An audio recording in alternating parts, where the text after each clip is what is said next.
اللهم إنك تعلم ما في قلبي وهو بين يديك. أسألك أن تبشرني بشارة خير تجعلني أنسى كل ما مضى من تعب، بشارة تفرح قلبي وتريح بالي وتجعلني أسجد لك شاكرا لتدبيرك أمري يا رب العالمين. السلام عليكم ورحمة الله وبركاته. ازيكم حبايب قلبي؟ عاملين ايه؟ يا رب تكونوا بخير وفي احسن حال. النهاردة جايلكم فيديو جديد ويوم جديد. قبل ما نبدأ الفيديو مع بعض ما ننساش نصلي على الرسول عليه افضل الصلاة والسلام. واللي لسه ما اشتركش في القناة فضلا وليس امرا انزلوا تحت اشتركوا في القناة وفعلوا زرار الجرس اللي جنب كلمة الاشتراك عشان خاطر يوصل لكم اشعار بكل فيديو بينزل، وتتابعوني اول باول كده وحطوا لي اللايك بقى في بداية الفيديو. ويلا بينا نشوف النهاردة هنعمل ايه. طبعا زي ما انتم شايفين كده هنبدأ الفرش مع بعض كده نفرش الريسبشن كله. طبعا الروتين اللي قبل ده على طول كان تنظيف بقى الريسبشن وكده، فقلت بقى افرشه معاكم. طبعا هو ده في نفس اليوم، بس انا طبعا يعني ايه غيرت كده، اتشطفت وغيرت عشان خاطر انا هلكت جدا والهدوم كانت عليا متبهدله خالص. فقلت بقى ايه يعني اغير كده هدومي وافرش بقى. يعني هو ما كانش فاضل الا الفرش بس. انا كنت منضفه معاكم ومسحه الارض وكل حاجه.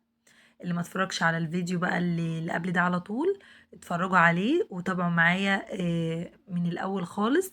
المهم هنا انا كنت فرشت خلاص الانتريه. طبعا كل الفرش ده انا كنت غسلاه زي ما قلت لكم. فطبعا انا بقول لكم تاني عشان طبعا اللي ما تابعش الفيديو اللي قبل ده او اللي لسه اول مره ينورني على القناه ويشوف لي فيديو يبقى متابع معايا يعني، ويبقى فاهم انا بعمل ايه. طبعا فرشت كده الفرش وكنت بلمع الخشب، بس انا كنت بحاول يعني ان انا اسرع الفيديو شوية عشان خاطر ما مطولش معاكم. و... ومسحت كده ولمعت الدنيا وكنت برضو بفرش الارض. للعلم يعني اللي انا كنت الحفاظات دي كنت منفضاها بقى، يعني قبل ما ابدا حاجه او قبل ما امسح الارض او اروق او كده. اول حاجه بعملها اللي انا بلم طبعا الفرش واللي انا هغسله مثلا، وبلم الحفاظات وكده اللي في الارض وبنفضها وشيلها على جنب لغايه يعني مؤقتا لغايه اما انضف وامسح وكده. المهم الشبابيك دي كنت منضفاها معاكم وكل حاجة بقت زي الفل. وبعد ما خلصت كده عملت الستارة كده زي ما انتوا شفتوا، شدتها وظبطت الدنيا. وهنا انا كنت بحط شوية مفارش كده على اليد بتاعة الانتريه. يعني فيهم فصوص كده فشكلهم شيك جدا يعني، وكانوا محليين في الانتريه. آه طبعا عشان انا فرشه الفرش اللي هو الحافظ اللي هو على الانتريه ده، فبصراحه بيحمي لي يعني الانتريه. مع ان يعني احنا مش بنقعد هنا خالص والهلك مش هنا خالص، بس يعني بيحافظ لي عليه وكده لو الاولاد لعبوا هنا او جه او يعني جم عند الجزء ده. هنا بقى انا خلصت كده وفرشت الدنيا وظبطت كل حاجة وكل حاجة لمعت. وجبت المعطر ده فظيع يا بنات، بجد حلو جدا. بصوا الريحة، ريحته جميلة جدا. هو ريحته بجوز الهند حلوة جدا. انا هوريكم دلوقتي الاسم بتاعه لو عايزين يعني تجيبوه. وعلى فكرة هو مش غالي خالص، يعني هو الازازة دي عاملة 20 جنيه، بس حلو جدا والعبوة كبيرة يعني. هنا برضو كنت باحط بقى يعني بصوا انا مظبطه كل حاجه يا دوبك سايباها بس على الفرش. كنت برجع بس كل المفارش اللي انا غسلتها دي زي ما انتم شايفين، كل المفارش دي انا غسلاها. فانا بس بفرش مجرد فرش بس. وجيت هنا بقى الركنه برضو طبعا كنت منفضاها معاكو وكانت زي الفل من اي فرافيت بقى من اي حاجه مكان الاولاد ما بيطلعوا عليها وكده. فيا دوبك بس برضو كانت على الفرش. وجبت الفرش ده طبعا كل حاجة عندي كانت ليها كسوة، يعني الفرش ده بتاع الركنة كنت فرشة طبعا قبل كده اللي انا شلته اللي كان البني. فقلت افرش بقى اللي هو الفاتح تغيير يعني. وكمان التغيير برضو مطلوب بيبقى يعني راحة العين كده، بتبقى حاجة كويسة يعني، بتحسي ان انتي اكنك جبتي حاجة جديدة.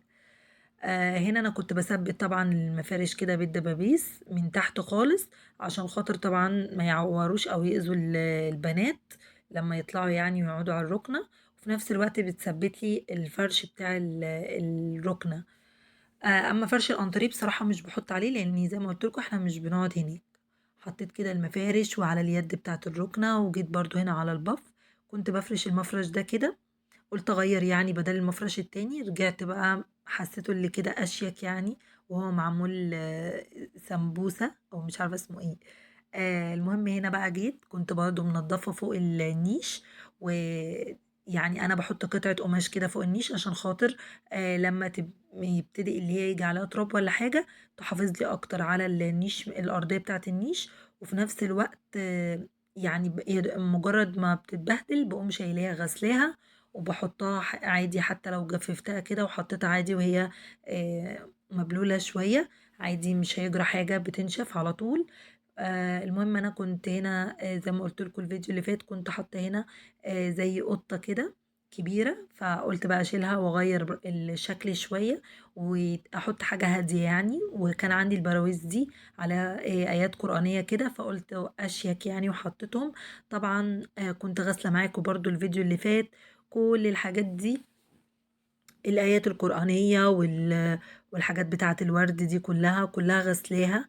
ومنضفة برضو الجزء اللي هو الجبسن بورد ده. فكل حاجة كانت زي الفل، فسهلت معايا بقى في الفرش وكده. طبعا هتقولي لي طب انتي فرشتي ليه في نفس اليوم وتعبت نفسك وكده؟ هو فعلا كان مجهود عليا، وفضلت طول اليوم اروق وامسح وانضف وافرش. بس الحمد لله جيت اخر الليل كده قبل ما انام خلصت كل اللي ورايا، وكنت بقى الحمد لله. بصوا اي نعم كنت تعبانة جدا، بس كنت نفسيتي مرتاحة جدا جدا جدا اللي انا خلصت ونضفت وفرشت. يعني ما كانش هيداري بال لما كنت فرشت كده. زي ما انتم شايفين انا فرشت كل حاجة والارض كلها فرشتها، وكل حاجة بقت زي الفل. ناقص بقى المعطر هنا هرشه عند الركنة كده عشان تبقى الدنيا زي الفل كده. هنا برضو الشاشة اهي، عند الشاشة كله بقى زي الفل زي ما انتم ما شايفين. ان شاء الله يكون الفيديو عجبكم، ويا رب اكون يعني اثرت في الفيديو كده ما طولتش عليكم. وده المعطر او نوع المعطر اللي بقول لكم عليه. عايزاكم بقى اللي وصل في الوقت ده من الفيديو حطوا لي بقى اللايك بتاعكم. وطبعا انا هنا كنت جايبه طبق اللي هو التسالي او طبق الحلويات. كنت قلت احط بقى شويه حاجات كده حلوه يعني. طبعا احنا بننظف وبنعمل كل الكلام ده عشان في بدايه السنه كده. الفيديو ده انا طبعا عاملاه بقالي شويه يعني في اول السنه. وطبعا انا عارفه ان انا متاخره عليكم بالفيديوهات، بس عايزاكم بقى يعني ايه آم، تكرموني كده بكرمكم، وتحطوا لي اللايك بتاعكم والكومنتات بتاعتكم الحلوه. وطبعا زي ما انتم شايفين كده انا قلت بقى احط شويه حلويات كده للاولاد، وجيت هنا حطيت الطبق كده على الترابيزه بره، يعني عشان لو الاولاد حبوا ياخدوا اي حاجه ياخدوا كده ويفرحوا. بجد كنت حاسه ان الاجواء دي اجواء عيد جدا. ف يا رب يجعل ايامنا كلها عيد وايام كلها حلوه وخير وبركه. اشوفكم في فيديو جديد، ومع الف سلامه.